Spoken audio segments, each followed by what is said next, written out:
Mummy जी आप tension मत लीजिए, वैसे भी मुझे आदत हो गई इन सब बातों की। एक दिन की बात हो तो समझ में भी आए, अब रोज रोज यही होगा तो कोई कितना टेंशन लेगा। जब से मैंने आपकी कुछ बातों को सीरियसली लेना छोड़ा, उसी दिन से टेंशन लेना भी छोड़ दिया। तान्या अपनी सास कावेरी जी से कहती है तो कावेरी जी बोली, बहू तुम्हारे कहने का क्या मतलब है? मैं क्या फालतू में तुम्हारे पीछे पड़ी रहती हूँ? कितनी बार तुम्हें समझाया है कि उतना ही खाना बनाया करो जितने की जरूरत हो, पर नहीं, तुमने तो कसम खा रखी है कि मेरी हर बात को एक कान से सुनोगी और दूसरे कान से निकाल दोगी। अब देखो मैं तुम्हें बोल रही हूँ और तुम मुस्कुरा रही हो। फिर तानिया बोली, मम्मी जी 2 रोटी क्या बच गई, आपने पूरा घर सर पे उठा लिया। बेसन की सब्जी बनाई थी तो आपके लाडने ने कहा था कि 1-2 रोटी ज्यादा बनाना, उसके बाद वो बाहर से खाकर आए तो रोटी बच गई, इसमें क्या कर सकती हूँ। 2 रोटी की कीमत उतनी नहीं जितनी कि आपकी बीपी की दवाई की कीमत है।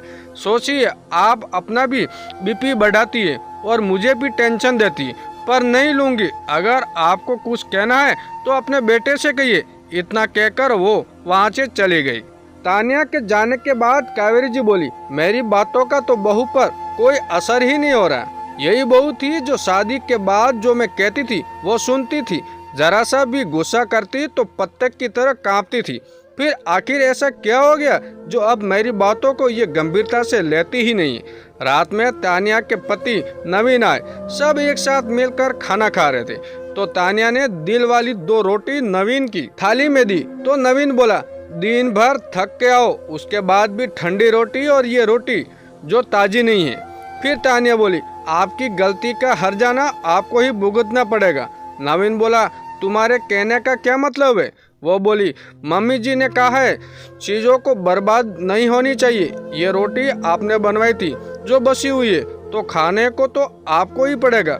क्यों मम्मी जी, क्या मैं गलत बोल रही हूँ? फिर नवीन ने माँ की तरफ देखा और बोला, माँ ये सब क्या है?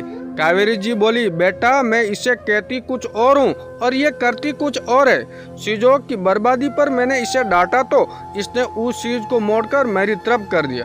बहू तुम तो बहुत चालाक हो गई हो। तानिया ने मुस्कुराते हुए नवीन के थाली से वो रोटी अपने में थाली में ले ली, उन्हें ताजी रोटी देते हुए बोली, मम्मी जी आप ही हो तो कहती है जिसकी गलती उसी को सजा मिलेगी। फिर ये आखिर बार है जब मैं अपने पति के लिए समझौता कर रही हूँ। और वो अपना खाना खाकर चली गई। बहू के जाने के बाद कावेरी जी अपने पति त्यागी से बोली, आखिर बहू को हुआ क्या है? मैं देख रही हूँ कुछ महीनों से ये बदल गई है। पहले हर बात को सर झुकाकर सुनती थी, पर अब एक खाली बार नहीं जाने देती। तो त्यागी जी बोले, भाग्यवान मैं कहता था किसी को इतना मत दबाओ कि कल से वो जब वो सर उठाए तो तुमसे उसका कद ऊंचा हो जाए। जब बहू नई नई आई थी तो तुम बात बात में उसे टोकती थी, अब तुम्हारे टोकने की आदत ने तुम्हारे शब्दों में उसे ढीठ बना दिया है। फिर कावेरी जी बोली, आपके कहने का क्या मतलब है? बहू के ऐसे व्यवहार के लिए मैं जिम्मेदार हूँ? त्यागी जी बोले, तुम खुद सोचो, जो बहू पहले तुम्हारी हर बात को मानती थी, आखिर अब उसने क्यों मानने से इनकार कर दिया? अरे कोई भी एक ही बात को कितनी गंभीरता से लेगा। और हंसी हंसी में तुम ही तो कहती है कि जब मैं डांटूं तो मेरी बात को गंभीरता से मत लेना, तो लो छोड़ दिया उसने तुम्हारी बातों को सीरियसली लेना। इतना कहकर त्यागी जी हंसने लगे और कावेरी जी गुस्से से लाल पीली हो रही थी।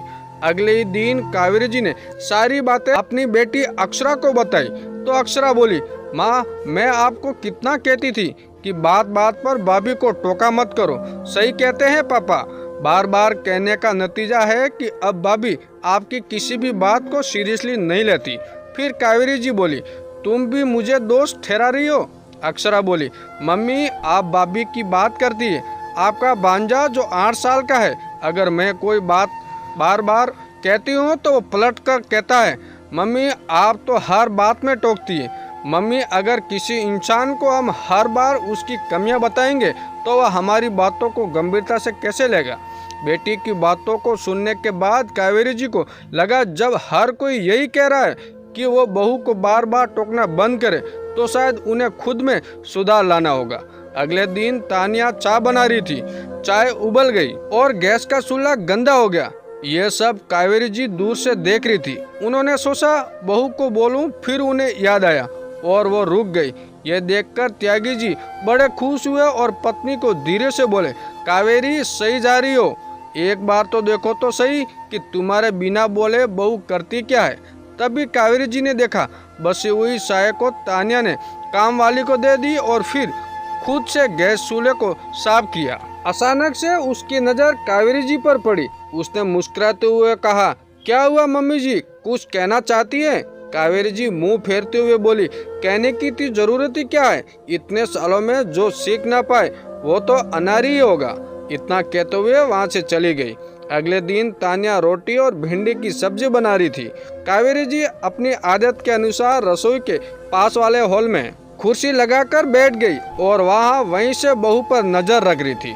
तो नवीन आकर बोला, आज मैं भिंडी नहीं खाऊंगा, मुझे आज पनीर मटर खानी है। तानिया बाहर से देखते हुए बोली, आपको पता है चीजों की बर्बादी इस घर में मना है, भिंडी बनी है तो भिंडी ही खानी पड़ेगी। फिर नवीन अपनी माँ को बोला, माँ मैं कमाता हूँ, क्या मुझे इतना भी हक नहीं कि मैं अपनी पसंद की सब्जी खा सकूँ? तो कावेरी जी उठकर आई और बोली, बहू जब ये पनीर मटर के लिए बोल रहा है तो क्यों नहीं बना रही हो? तानिया मुस्कुराकर बोली, मम्मी जी फिर भिंडी कौन खाएगा?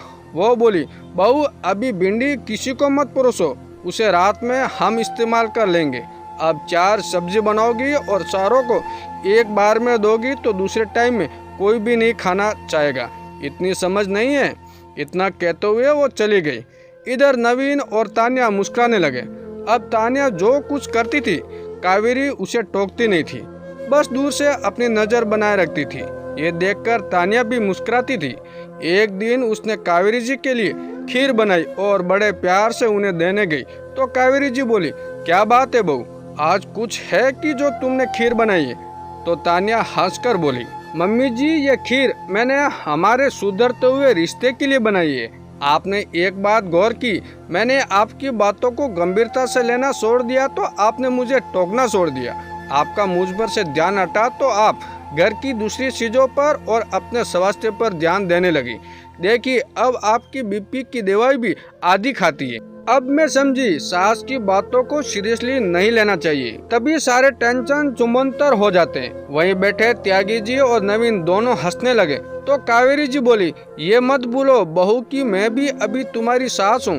अगर मैं डील देना जानती हूँ तो कसना भी जानती हूँ, फिर ना चाहकर भी तुम्हें गंभीरता से लेना ही पड़ेगा। वो तो मैं अपने बेटे के लिए कुछ नहीं कहती, वरना मैं क्या किसी बात से घबराती हूँ? इतना कहकर कावेरी जी भी हंसने लगी। तान्या मुस्कुराते हुए सास के गले लग गई और बोली, मम्मी जी हमारा रिश्ता ऐसा है जिसमें टोका टोकी और किसी बात को गंभीरता से लेना की क्या जरूरत है। आप माँ और मैं बेटी, कोई बात प्यार से ही समझा दो या कभी मेरी छोटी मोटी गलतियों को नजरअंदाज ही कर दो। तान्या की बात सुनकर कावेरी जी भी हंसने लगी। फिर क्या बात थी, दोनों के रिश्ते में सुधार होने लगा और टेंशन की जगह खुशियों और त्योहारों में न लिया तो फिर सास बहू ने मिलकर एक एक कदम बढ़ा दिया और एक दूसरे को समझती और समझाती थी। दोस्तों देखा जाए तो दुनिया में परेशानियों की कोई कमी नहीं है। कुछ लोग छोटी मोटी बातों का टेंशन लेकर अपनी रोजमर्रा की खुशियों को भूल जाते हैं। सास को माँ मानकर और उनकी छोटी मोटी बातों को हम नज़रअंदाज करें तो जीना आसान हो जाएगा। दोस्तों ये कहानी आपको कैसी लगी कमेंट करके ज़रूर बताएं।